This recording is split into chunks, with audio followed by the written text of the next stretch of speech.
कौन सी बात कैसे कही जाती है, ये सलीका हो तो हर बात सुनी जाती है। मैंने नहीं कहा है, वसीम बरेलवी साहब ने कहा है, और यही थी लर्निंग हमारे पिछले लेसन की, कि जब मैं आप लोगों को बताने की कोशिश कर रहा था कि ह्यूमन हिस्ट्री में, मानव इतिहास में बहुत सारे बड़े बड़े लोग आए और बहुत अच्छी अच्छी बातें कह के चले गए, उनको एक्सप्लेन करने की जरूरत नहीं हमको। तब जब हम यहाँ पहुंच गए हैं तो एक प्रॉब्लम मेरे ख्याल से हमारे जो लर्नर्स हैं उनको आ रही होगी, वो ये कि यार किस्से तो हमारे पास दो चार ही हैं और लोग अलग अलग तरह के हैं, भांति भांति तरह के लोग हैं, ठीक है। कभी कोई किस्सा किसी ऑडियंस में चल जाता है, कभी किसी ऑडियंस में नहीं चलता, कभी कोई सुन लेता है, कभी कोई नहीं पसंद करता है, ठीक है। तो इसके अंदर हमको एक स्टेप आगे बढ़कर बेहतर स्टोरी टेलर बनने के लिए जो एक चीज हमें करनी पड़ेगी वो है पहचान, कि कौन सा किस्सा किसके लायक है। अब जैसे गर्लफ्रेंड की स्टोरी है तो वो दोस्तों में तो सुनाई जा सकती है, बताई जा सकती है, पर सेम किस्सा जो है वो अवॉइड करना पड़ेगा। जब अगर आप अपने चाचा जी या ताऊ जी या पापा से अगर बात कर रहे हैं तो मुझे लगता है कि ये रोमांटिक स्टोरी एक्शन फिल्म में कन्वर्ट हो जाएगी। एटलीस्ट हमारे जमाने में तो यही हो रहा था, आजकल के लोग कूल हो गए तो पता नहीं, पर रिस्क को लेना अवॉइड ही करना तुम भी, ठीक है। इसी बारे में मैंने बात करी हमारे दोस्त कुमार वरुण से और हुसैन दलाल, ये दोनों लोगों ने बड़ी खूबसूरत बातें की, तो आप भी सुनिएगा जरा गौर करके। हम जब स्कूल में थे तो इंटरनेट नहीं था, तो ऐसे नहीं था कि रात में कुछ हुआ और आपने फट से व्हाट्सएप ग्रुप पे डाल दिया। आप सुबह तक वेट करते थे वो कहानी सुनाने की, कि अगर केबल वाले ने सडनली आज कहो ना प्यारे चला दी तो मैं अब कैसे बताऊं। तो मैं रात भर निकलता था कि मैं सुबह बताऊंगा, और भाई पता है क्या हुआ, हाँ कल मैं ट्यूशन में निकलने वाला था भाई, तब तक मैंने ऐसे टीवी ऑन किया, कहो ना प्यार आ रहे भाई, अब डिस्कशन ये हो गया कि मूवी देखूं कि ट्यूशन पे जाऊं। फिर मैंने भाई मूवी देख ली, and then you wait wait wait कि कब मुझे एक ऑडियंस मिले और मैं कहानी सुनाऊं।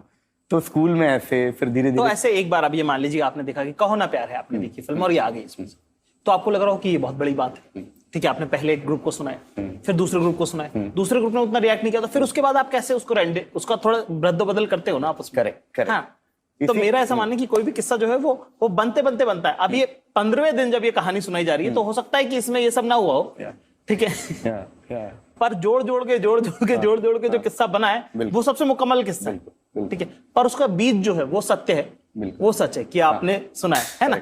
करेक्ट। इसी को हम जब मार्केटिंग भाषा में कहते हैं कि इसको पर्सनलाइज करना चाहिए, स्टोरीज कस्टमाइज होनी चाहिए ऑडियंस के हिसाब से। जैसे वो था कि वो हाथी वाली जो कहानी है कि अंधे लोग होते हैं, किसी को पैर दिखता है तो पूंछ दिखता है, तो हमारी कहानी में सबको अलग अलग चीजें दिखती है। अब कहो ना प्यार है अगर मैंने देखी है तो मैं किसी लड़के को बता रहा हूँ, अपने दोस्त को, तो बोल रहा हूँ भाई क्या एक्शन है यार, क्या ये है भाई, वो रात में ऋतिक आता है ये करता। बट अगर कोई म्यूजिक में इंटरेस्टेड उसको बता रहा हूँ यार गाने देख यार, तो बिकॉज यू नो धीरे धीरे कौन सी चीज कहाँ काम कर रही है। आप पेरेंट्स को जाके नहीं बता सकते, दोस्त के पापा को नहीं बोल सकते कल मैंने फिल्म देख ली, तो आप उनको अलग तरह से बोलते हो कि अंकल पता है क्या है, एग्जाम के पहले ना फिल्म देख लो तो थोड़ा सा ना ऐसा दिमाग फ्रेश हो जाता है, तो अच्छी पढ़ाई होती है। तो कल क्या हुआ ना, मैंने फिल्म, तो आप उसी कहानी का एक और पहलू आपने बना दिया कि उसमें मैं फिल्म देख ली, किसी को ये किसी को वो। फिल्मों में जो इंटरेस्ट है वो 10 सवाल पूछेगा, जिसको नहीं है वो बोलेगा ठीक है, तो आप कहोगे चलो इस पे मैं कम करता हूँ, इसको ज्यादा करता हूँ। तो आपने ये बोला कि 10-15 बार 20 बार 50 बार भी आप, कई कहानियां तो हम बचपन से सुना रहे हैं आज तक, और वो इम्प्रूव अभी भी हो रही है, 20 साल बाद भी इम्प्रूव हो रही है। तो ये तो एक कांस्टेंट प्रोसेस है। इसी बात को बेहतर तरीके से कहा है मेरे दोस्त हुसैन दलाल ने। एक बेसिक रूल मैं फॉलो करता हूं कि किसको क्या सुनना है, और ये बचपन से था हमारे यहाँ कि इस महफिल में ये वाले चुटकुले चल जाते हैं, इस महफिल में ये वाली कहानी लोगों को अनकंफर्टेबल कर देती।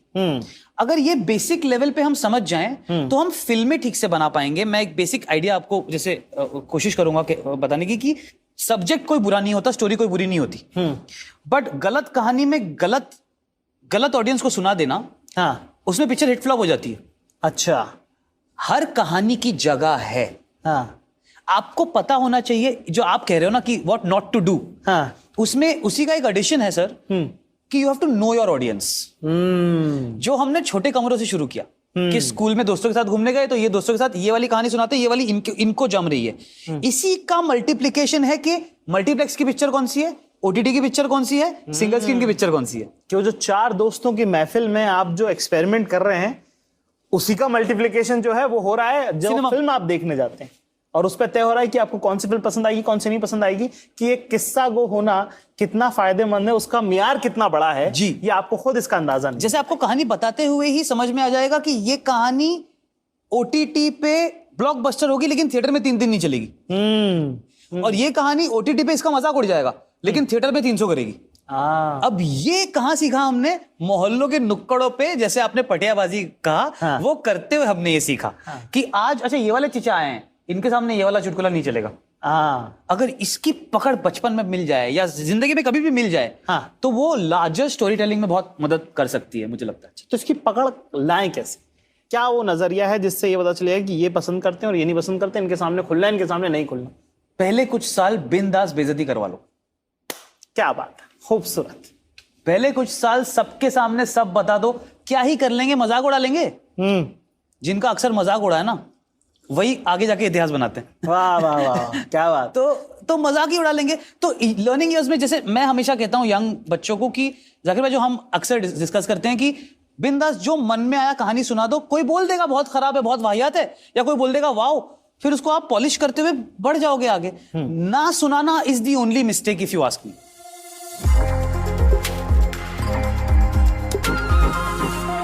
देखिए क्या होता है कि कॉमेडी में एक अक्सर प्रॉब्लम होती है कि बहुत सारे कॉमेडियन हैं, जब उनका शो खराब जाता है तो वो कहते हैं यार ऑडियंस ठीक नहीं थी। ठीक है, मेरा इससे मानना जो है वो थोड़ा मुख्तलिफ रहा है, अलग रहा है।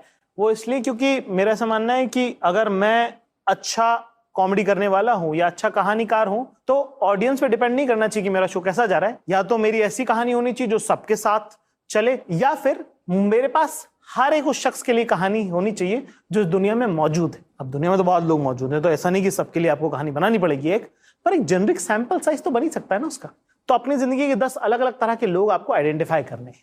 ठीक है, क्या इसके लिए ये कहानी चल जाएगी, उसके लिए वो कहानी चल जाएगी, इसके लिए ये कहानी चल जाएगी, इसके लिए ये कहानी चल जाएगी। अब हम बढ़ रहे हैं अपने 5 टॉप किस्सों की तरफ, जो अब तक आप सुनाते थे, सुना रहे हैं, जिनको सुनाकर जो है आप महफिलें लूट रहे हैं, लूटने लगे हैं या लूटने वाले हैं। वो किस्से आपके बनने लग गए हैं।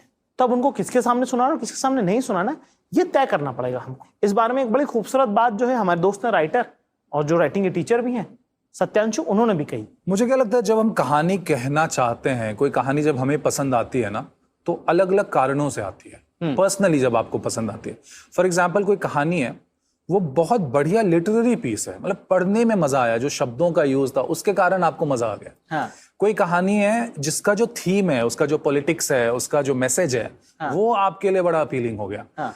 और कोई कहानी है जो आपके दिमाग को इंटेलेक्चुअली स्टिमुलेट कर गई। अभी क्रिस्टोफर नोलन वगैरह की फिल्में जैसे होती हैं ज्यादातर, कि आपको लगता है यार ये क्या था, इट्स लाइक अ पजल, तो आपको वो स्टिमुलेट कर रहा है। मेरे हिसाब से एक चौथा कारण होता है कहानी का, कहानी के पसंद आने का, और वो है कि कहानी आपके दिल को कितना छूती है, कहानी इमोशनल लेवल पर कितना इम्पैक्ट कर रही है। मेरे हिसाब से पॉलिटिक्स, थीम, लैंग्वेज, लिटरेचर और इंटेलेक्चुअल स्टिमुलेशन सब सब्जेक्टिव है। आज से 1000 साल पहले जो चीज लोगों को बहुत ज्यादा इंटेलेक्चुअली स्टिमुलेट करती थी, आज बच्चा बच्चा उसको अपने फोन पे लेके घूम रहा है।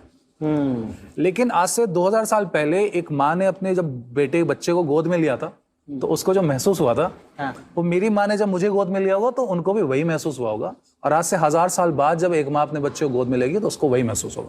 तो जो इमोशनल कनेक्ट है ना हम ह्यूमन बीइंग्स का, वही यूनिवर्सल है, बाकी सब सब्जेक्टिव है, मुझे ऐसा लगता है। क्या बात है। सो अगर आप अपनी कहानी को, अगर आप एक तुक्का मारना चाहते हैं ना कि मैं कौन सी कहानी सुनाऊं जो सामने वाले को पसंद आए, तो make sure that story, it need not have a political thematic impact, it need not have a literary impact, it need not have a mental stimulating impact. If it is emotionally moving, chances are कि universal audience को आप छू लोगे। मतलब जो DDLJ में अनुपम खेर का character कहता है ना, मोहब्बत का नाम आज भी मोहब्बत है बेटा, ये ना कभी बदला है, ये ना कभी बदलेगा। So as long as you are telling the stories of joy, sorrow, fear, anger, love, success, failure, betrayal, loyalty, ambition, जब तक आप इनकी कहानियां कह रहे हो, आपका तुक्का भिड़ेगा, ऐसा मुझे लगता है। बैठेगा ही बैठेगा, ऑडियंस रिएक्ट करेगी।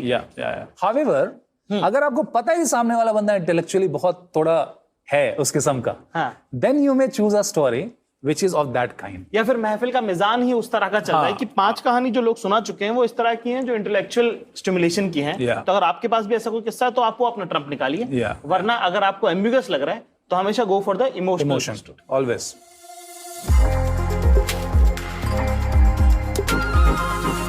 आप जिस कमरे में खड़े होकर सुना रहे हैं, बता रहे हैं कोई किस्सा, कोई बात, कोई कहानी, तो क्या होता है कि लोगों की आंखों में नजर आता है।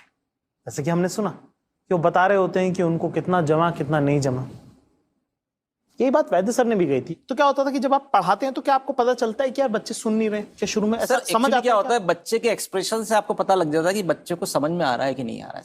आप अगर किसी के बच्चे के आंख में आंख डाल के देख लो ना सर, तो मालूम पड़ जाता है, अगर उसकी वो जो खुशी एक अलग से उसके चेहरे पर नजर आती है ना सर, अगर वो नजर नहीं आ रही ना, तो अपने को लगता है कि इसको समझ में नहीं आ रहा कंसेप्ट, अपने को कुछ अलग तरीके से कोशिश करना पड़ेगी। तो उसके लिए फिर अपन नेक्स्ट डे जब क्लास में जाते हैं तो कुछ अलग प्रिपरेशन के साथ में जाते तो एक क्लास, जैसे कि कई बार क्या होता है कि आप क्लास में गए, आपने पढ़ाया और बच्चों को समझ नहीं, और आपको पता चल रहा है शुरू शुरू में, आप भी नए टीचर, बिल्कुल सर, पता चल रहा है कि बच्चों को नहीं समझ में आ रहा है और आप भी समझा नहीं पा रहे, तो वो जो 24 घंटे हैं वो कैसे बीतते हैं, अगले दिन क्लास तक कैसे पहुंचते हैं, वो उस वक्त आपने क्या किया?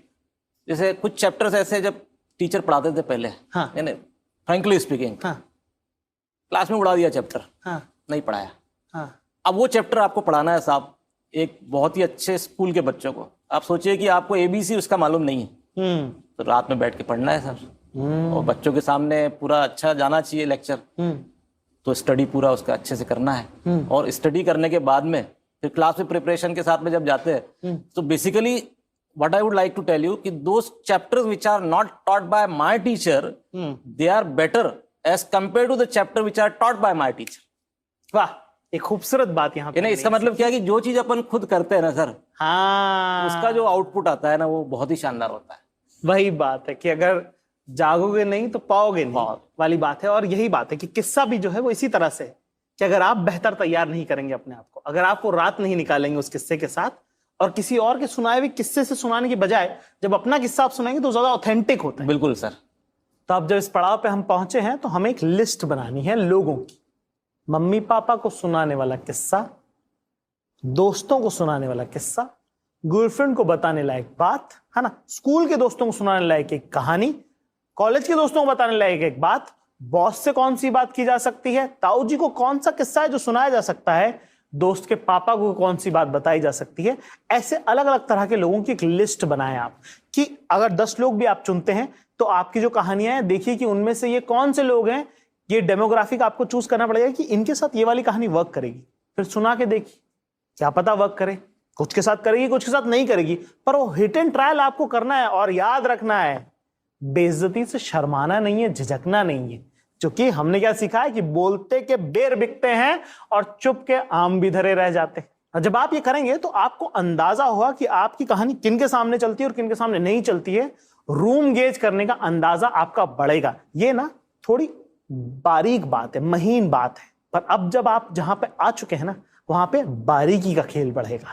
ठीक है, बेहतर स्टोरी टेलर से बेहतरीन स्टोरी टेलर का जो सफर है वो यही जजमेंट है कि जिनको आप सुना रहे हैं वो क्या सुनना पसंद करेंगे और कैसे सुनना पसंद करेंगे। अगर आप ये प्रैक्टिस अपने अंदर डालते हैं, अपने साथ अगर आप ये करने की कोशिश करते हैं, ये रियाज अगर आप डालेंगे, तो देखना कि दुनिया में जब आप बोलेंगे ना तो ओबामा भी अपना टीवी बंद करके आपको सुनेगा कि भाई ये देखिए ये मदन लाल जी के लड़के क्या कह रहे हैं, जरा ये सुन ले ढंग से, है ना, या देखिए कि ये स्मिता जी की बेटी क्या कहती है, जरा ये पहले समझना पड़ेगा, उसके बाद समझते हैं वर्ल्ड पीस को कैसे हैंडल करना है।